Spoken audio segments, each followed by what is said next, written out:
Hi guys, what I wanted to cover off today was one of the wealth foundations, superannuation or your retirement fund.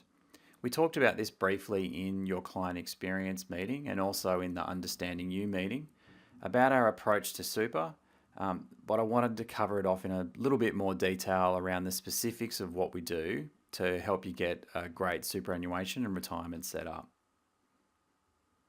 So if you remember back, superannuation, we said you had three objectives that you wanted to meet. The first one was to ensure that your assets are invested in alignment with your retirement goals. So that means in assets that go up in value over the longer term. The second one was to provide an option for you to pay your lifestyle protection fund premiums out of that.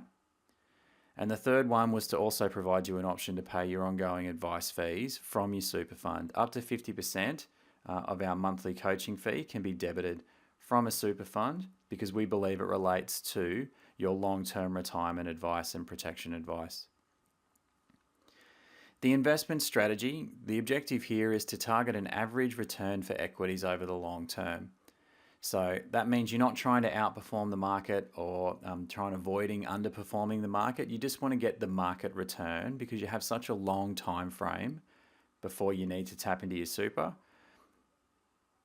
The way to get the best balance between that is through accessing Australian and global shares. So again, the reason why we use equities is because they provide the best capital growth prospects over the longer term, and longer term is 7+ years.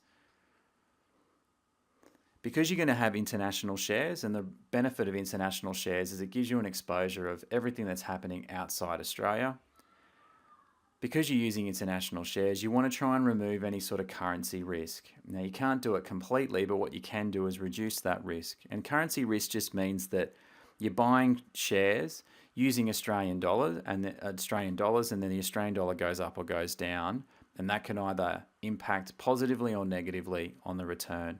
What you want to do is passively hedge the strategy. So that means of the 50% of shares that we would recommend are bought using international shares, 25% are bought using Australian dollars and 25% are bought using US dollars. And that's called a passive hedging strategy. The best approach to accessing these shares or equities is by using low-cost index funds, because what an index fund does is it just mirrors or tries to copy the index that you're trying to buy into or you are buying into. So it actually gives us the best chance of helping you get the return that you're looking for. Contributions for super, well, this is about ensuring they're directed towards the fund that's got the highest level of costs. Usually this is the one where our fees or our insurance or your insurance premiums are being debited from.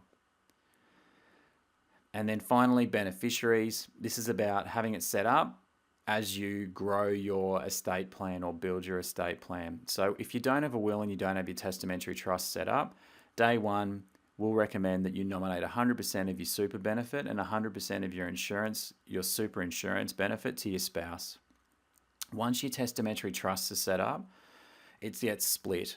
So the percentage of your insurances that relates to paying out a lump sum. So this is to remove your debt, pay any tax and have funeral costs.